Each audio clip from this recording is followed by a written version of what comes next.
there and welcome to another edition of the Commodore 64 Compilation Comparison, and in this video I'm going to be taking a look at the Gold Collection 2, which was released by US Gold in 1986, and it features 6 games, as you can see listed on the front of the packaging there. The retail price for this one, well, I'm going to come to that a little bit later in the video. In the meantime though, let's take a look at this packaging in more close detail and then of course take a look at the 6 games.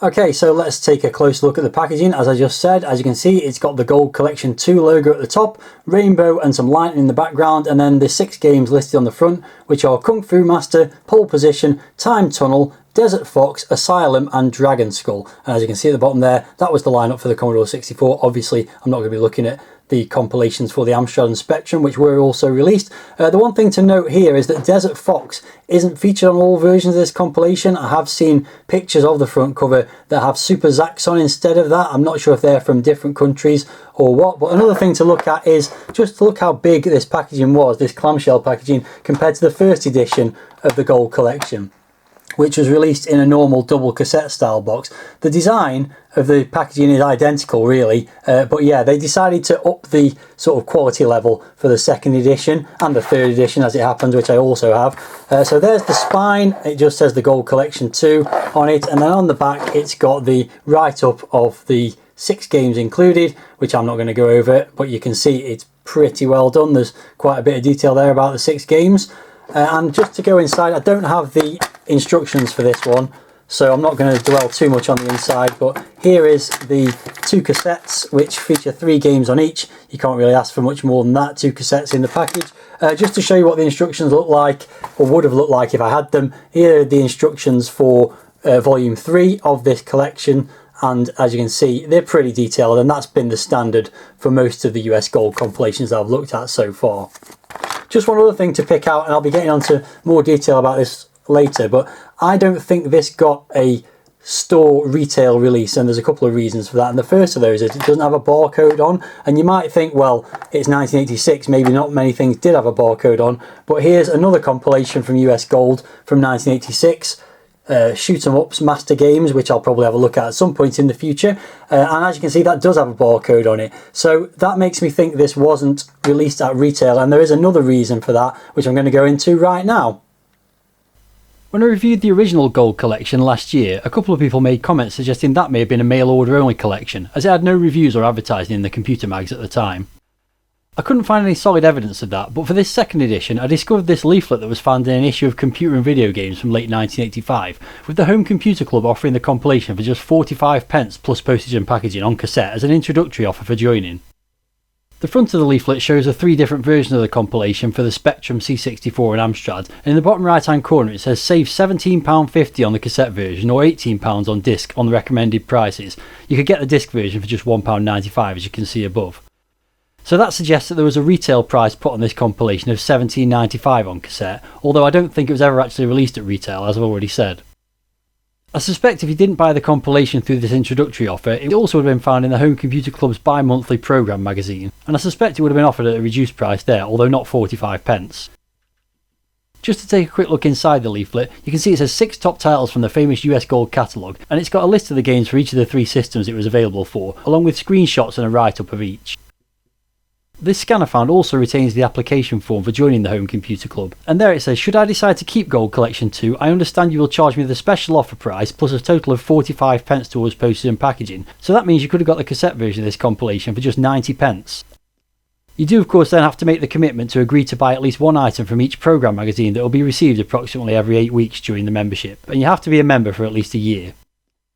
So that was an interesting find, and it's definitely going to give me something to think about when I come to rating this compilation on value for money. Before that though, I need to take a look at the 6 games, so let's get things started with Kung Fu Master, first released by US Gold in 1985, and it's a conversion of the 1984 Data East arcade game. The player controls Thomas, a Kung Fu Master, as he fights his way through the 5 levels of the Devil's Temple to rescue his girlfriend from the crime boss Mr. X. Thomas must use his martial arts skills to defeat the weapon-wielding henchmen, dragons, demons and other evil obstacles which stand in his way. The quest begins on the 1st floor and you must battle your way to the 5th floor to make your rescue. To start with, you have 3 lives and each score of 40,000 points awards you with an additional one. You must reach the stairs at the end of each floor before your energy or the timer runs out. If not, you're defeated and lose a life. When you do climb the stairs to the next floor, the timer and your energy will reset. I've never been a huge fan of this game, but I do think it's a pretty good conversion of the coin-op original. The graphics recreate the look of the arcade game quite faithfully within the limitations of the system. The characters are a bit on the chunky side, but they're colourful and well animated, while the background is simple but well drawn and scrolls smoothly. The music is a good copy of the tune from the arcade game, which is simple but memorable, and the sound effects fit the game well. Presentation wise it's good too, with options for 1 or 2 players and different difficulty levels, a high score and demo mode. It is kind of annoying though to have to go through the options screen before you start every game. There's also a detailed score and status display in-game, but it does take up a lot of the screen. The gameplay is very close to the arcade version, which is a pretty simple early entry into the scrolling beat-em-up genre, working on just a single plane with no ability to move in or out of the screen like later games in this genre would have. The only real issue compared to the coin-op version is having to switch between punch and kick using the spacebar, but to be fair, most enemies on the early stages can be dispatched with kicks, so there isn't much need to flick between them. I believe there are also some enemies from the arcade version missing, but that doesn't really affect gameplay too much. It is super annoying when the henchmen grab you and drain your health and you have to waggle the joystick to get free, but that's how the arcade game was, to be fair. Overall, I think this version is a little easier than the original, though I was playing on the lowest difficulty setting. As I said earlier, I think this is a good conversion of a game that I'm not particularly fond of or very good at, but if you enjoyed the arcade game then I think this would have been a perfectly satisfactory home version.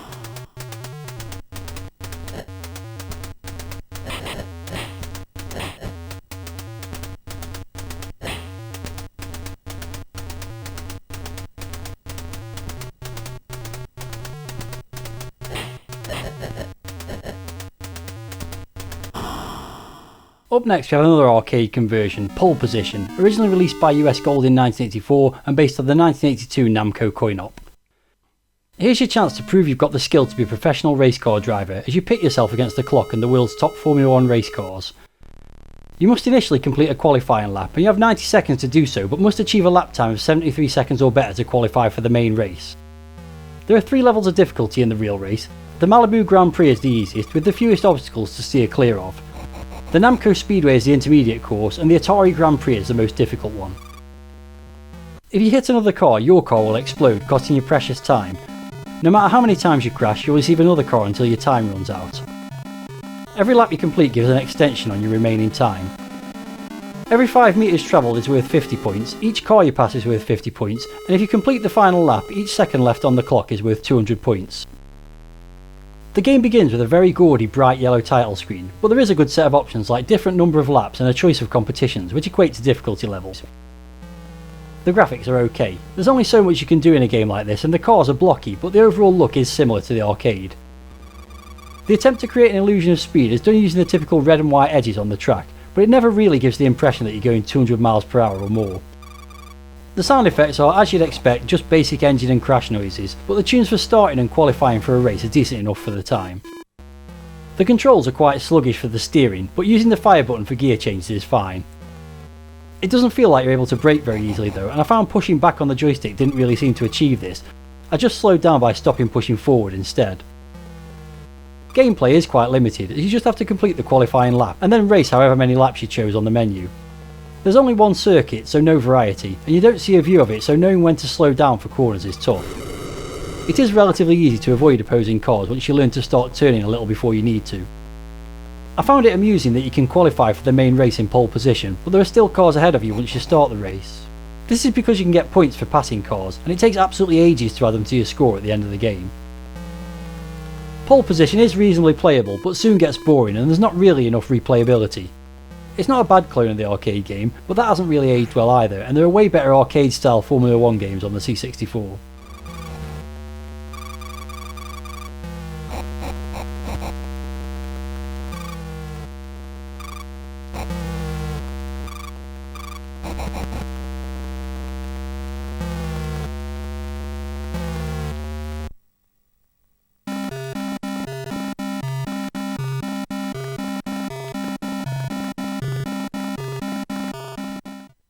Moving away from arcade conversions, the next game on the compilation is Time Tunnel, which was originally released in 1985 and is a Commodore 64 exclusive.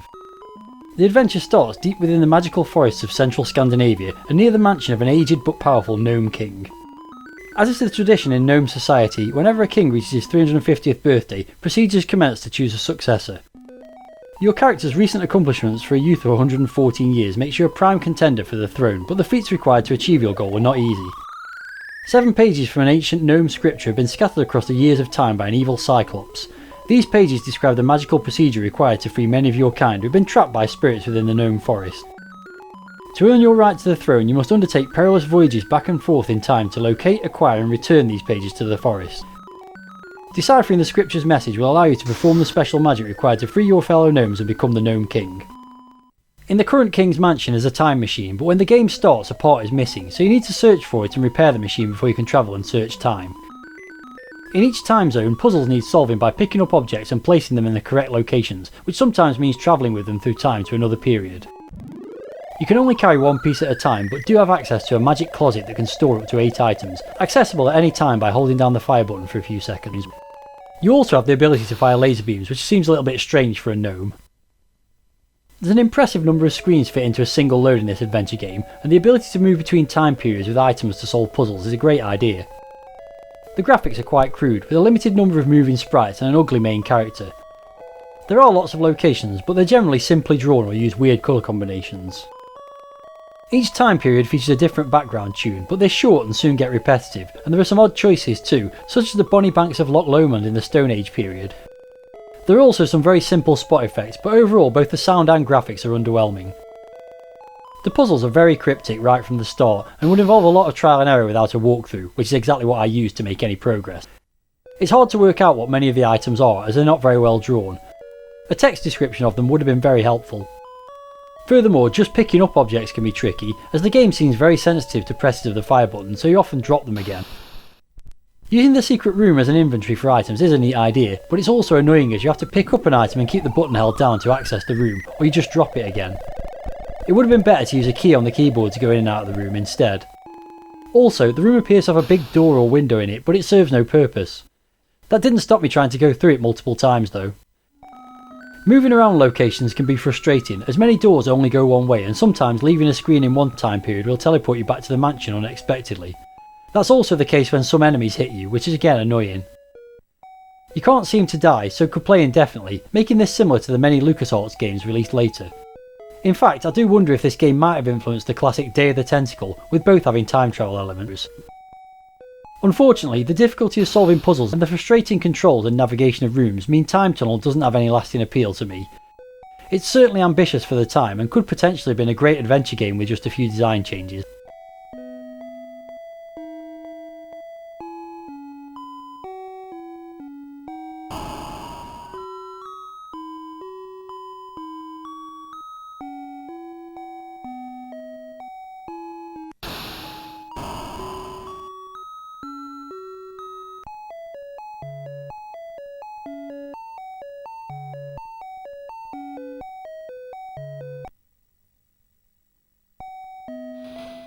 Up next is Desert Fox, originally released in 1985. In this game set in World War II, the cunning Desert Fox, the wily Rommel, is on the rampage, sweeping across the desert sands and swarming through Allied territory. It's on your shoulders as Lone Wolf to halt the progress of this awesome foe and rescue the North Africa campaign from his grasp. You must be as wise and cautious as the most battle-hardened general in planning your strategy and calculating your tactics to rescue your supply depots. If you fail in your destiny as the complete warrior, the final conflict, a head-to-head tank duel with the mighty Desert Fox himself, will be your last. The game begins on a map screen and your objective is to save the Allies' depots before they're overrun by Rommel's forces. The depots are indicated on the map along with the Lone Wolf tank and also the Desert Fox indicated by a swastika. You select the icons on the right hand side of the screen to issue commands. Selecting the zoom icon allows you to see more information about the depots. Upon selecting a depot, you'll see the status, which reveals the number of tanks, with red being the enemy tanks and blue being the Allies. The amount of fuel remaining at the depot, indicated by oil drums, and also supplies, indicated by tents. These supplies and fuel will be used by Lone Wolf to repair and refuel his tank when the depot has been saved.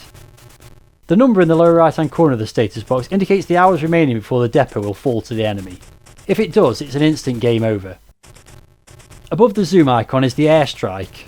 When a depot is in danger of being wiped out and Lone Wolf is too far away for a rescue mission, you can call in a Spitfire airstrike to buy time.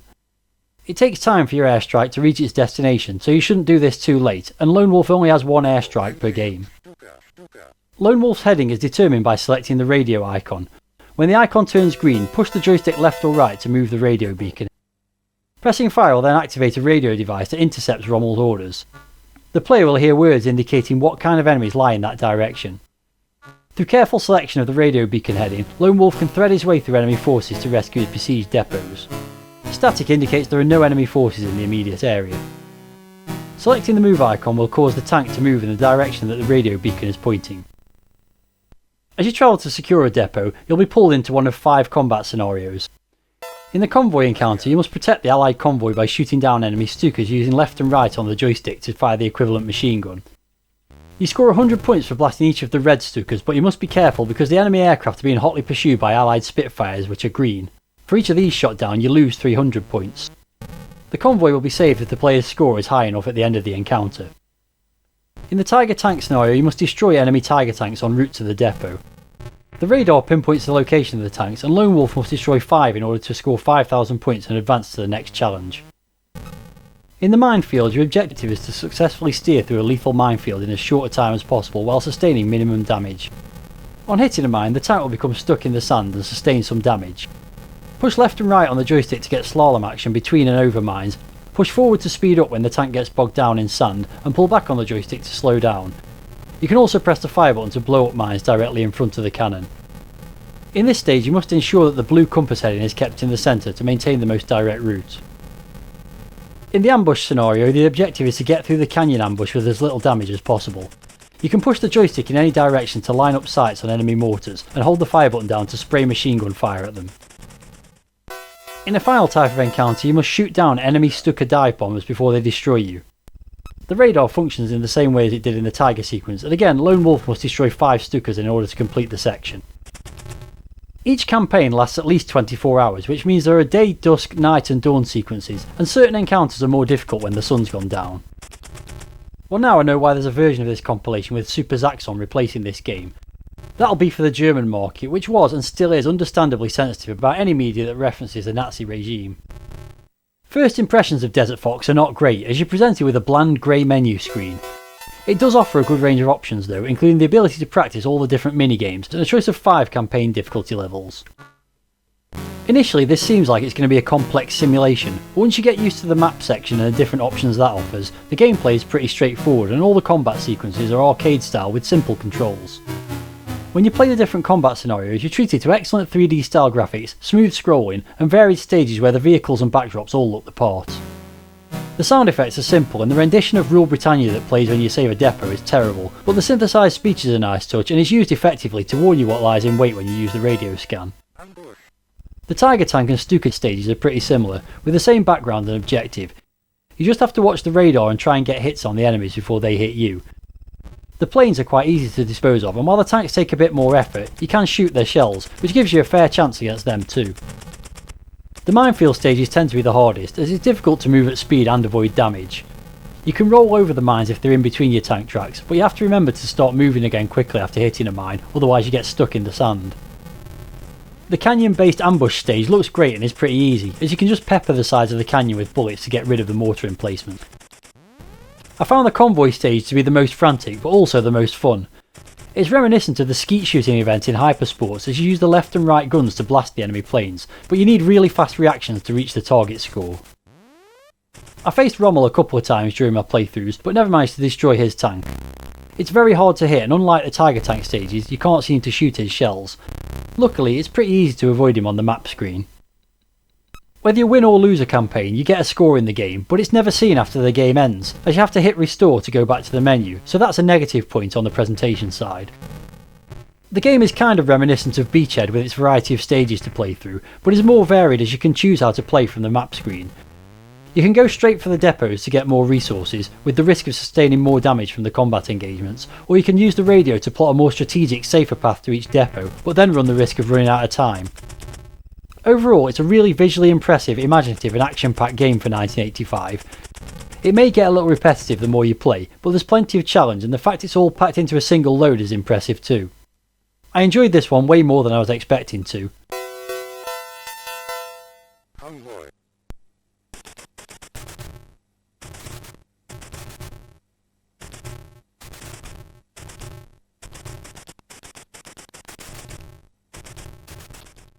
It's that time again where I say thank you to all my channel members, whose names you can see here in my Supporters Hall of Fame.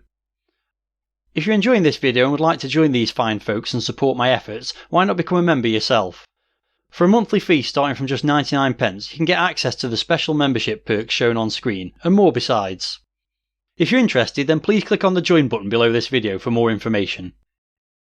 If you're not able to commit to a monthly contribution but would still like to support my channel, then you could also give a super thanks. This one-off donation gives you a highlighted comment on whichever video you choose to click the button on, and anyone doing this will also get a shout out from me on a subsequent video. The super thanks button can be found below every video I produce. You can also help raise the profile of this channel by liking this video and leaving a comment, which helps improve my ranking in the mysterious YouTube algorithm. Any support you can give, financial or otherwise, is greatly appreciated. The penultimate game on this compilation is Asylum, originally released by Screenplay in 1985 and based on a TRS-80 game from 1981. The diagnosis, adventure syndrome leading to ultimate madness. The treatment, a long holiday in a mental institution. This adventure game places the player in a padded cell, just one of thousands of rooms in the labyrinthine asylum. The time is 9:30 PM and the only objective is to escape by 5:30 AM. No easy feat considering the building's insane layout, the many loony inmates, the staff of wardens, doctors and shrinks, and a multitude of morbidly humorous ways to die. Asylum's game world is depicted from a first-person view and is navigated using single keystrokes for movement. All other interaction is carried out by means of a text parser, while a built-in hint system and save feature are also available. This text adventure has some nice graphical representations of the main rooms, but the text descriptions are quite unremarkable. It does have a very clever parser that recognises full sentences, and a large vocabulary that it can reference at any point. There are, however, not many shortcuts for words, so you do have to type them in full generally. Once you leave the first room and enter the asylum, movement is quite awkward. It is good that it essentially becomes a maze game and it moves smoothly, but having to use the cursor keys to navigate is cumbersome due to the C64 only having 2 of them. That means you have to hold down shift to activate some directions, and as a result I found myself going the wrong direction very often. Crucially, the game seemed very sensitive to the keyboard input and often registered the same key press twice, meaning you have to delete the repeated letters. Given this is the only way to interact with the game, it soon becomes annoying. Once you get out of that initial starting point, there's one other room to find early on, but then you just seem to wander endless grey corridors with no reference points as to where you are. Almost all the doors you find are locked and you don't have the right keycard, and you'll find yourself repeatedly typing in the same commands trying to get through them. Mapping and exploration are obviously essential if you're going to try and play the game seriously, but I got bored before I found anything useful and quickly gave up. It does have the framework for a decent text adventure, but it was laborious typing commands in and the environment was too dull for me to engage with. I'm sure you know these games are just not my thing, but even so, I can't see how anyone would get much enjoyment out of this.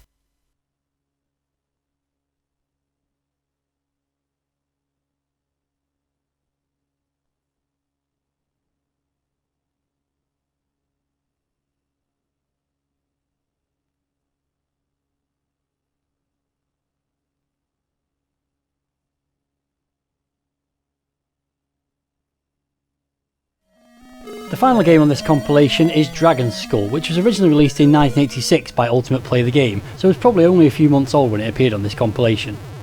This is the 4th and final game in Ultimate's Arthur Pendragon series, the first of which, Staff of Karnath, I reviewed as part of the They Sold a Million compilation in the last edition of this series.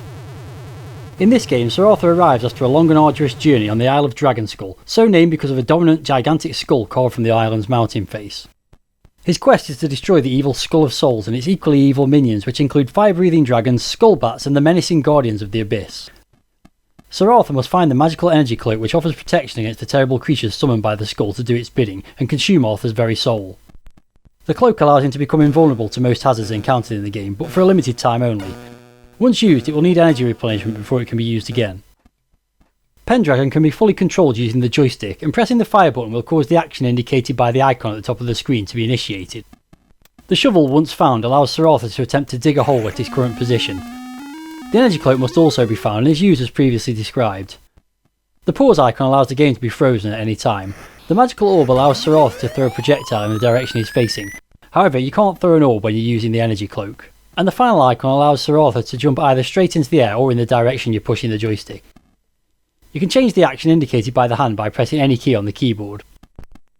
This is a game I reviewed in my Mastertronic Chronicles series many years ago, as it was re-released in their Ricochet range, so if you want to see a more in-depth review then click on the link in the corner of the screen. Having played it again, my opinion hasn't really changed much since that review.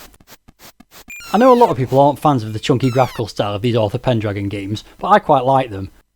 They have a certain charm with nice animation on the main character and well drawn backdrops. The landscape is repetitive though, and you'll probably get fed up of an almost endless series of caves. Once I got past the horribly noisy first screen and into the mountain, I initially found this more enjoyable than Staff of Karnath. There are less enemies, it's more exploration based, and there's a nice icon driven interface to switch between skills or objects to use. The overall presentation is good, though it lacks an energy bar, so you don't know when you're going to lose a life. There's some atmospheric music on the title screen and a good end of game tune and graphic, though nobody really wants to see that of course. The other sound effects are okay, but like Staff of Karnath, the energy drain noise is super annoying. While first impressions of the game were pretty good, after playing for a while you start to see the issues. Objects are often hidden in obscure places that you'd only find through lots of trial and error. There are rooms that you must pass through that drain tons of energy if you don't have the cloak, and loads of very samey empty rooms too. Navigation is sometimes tricky as well, as the mild isometric perspective sees you getting stuck on scenery or misjudging where to pass through doors. A lot of the game just seems to be a war of attrition as you try to get through screens with respawning enemies. The long rooms with the bouncing skulls, wasps and guards are especially annoying, as it's not really clear what you have to do to get through them. Killing 10 guards seems to be the key, but it takes ages and is really tedious. In other rooms, the drips and spikes seem to home in on you and drain your health without giving you any chance to predict or react to their appearance. There's probably quite a lot of game to play through here, but making progress without an infinite lives cheat and a walkthrough is going to be tough, and although there are elements of the game that I like, it eventually becomes a chore.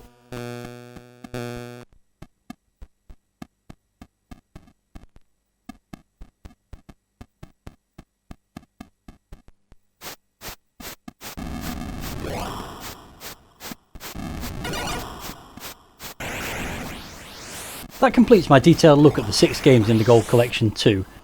This is quite an odd compilation with 2 arcade conversions, an action strategy game and 3 more brain-taxing adventures. If this wasn't exclusive to the Home Computer Club, I guess the idea was to have a range of games that would appeal to different members of a family and encourage them to sign up for membership, but looking at it now, the blend of games is quite strange. There are some good and bad ones though, so as always I'll give them individual scores before coming up with an overall rating for this pack. Kung Fu Master is a decent conversion of the popular beat 'em up. Not a game I'm a huge fan of, but there's nothing really wrong with it, so I'm going to score it 7 out of 10. Pole Position is a fairly competent port of the classic Namco game, but just like the original, it's long since been surpassed by better arcade racers. I'm scoring this one 6. Time Tunnel is an ambitious and innovative graphic adventure for its time, but it's let down by obscure puzzles, hard to identify objects and frustrating controls. It gets 5 out of 10. Desert Fox was a new game to me and a really impressive surprise package. I was expecting a tiresome strategy game, but got a great mix of action-packed minigames with some fantastic graphics for this era. It's undoubtedly the pick of the bunch in this collection, and I'm giving it a score of 8. Asylum has a good text adventure game engine, but the adventure itself was incredibly frustrating as you wander endless grey corridors trying to find a door you can actually open. It's enough to drive you mad, and for that reason it's getting 3 out of 10. And finally, Dragonskulle. The final Arthur Pendragon game is initially more accessible than some of the earlier ones, but eventually you'll get bored of shooting the same enemies over and over again and wandering through cave after cave in search of an object to do anything meaningful. It gets a bang average 5 out of 10. Let's now move on to the overall compilation ratings, and for packaging I'd say this is a good improvement on the first edition of this series, with the larger clamshell case giving it an air of quality and allowing for more detailed information about the games on the back cover. This is another one I didn't have the instructions for, but I know from similar collections that they are decent, and you get 2 cassettes in the box, which means loading the games wasn't too much of a chore. I'm going to give this a packaging rating of 8 out of 10. The average score for the 6 games comes out at 5.67, and as for value for money, well, this is a tricky one.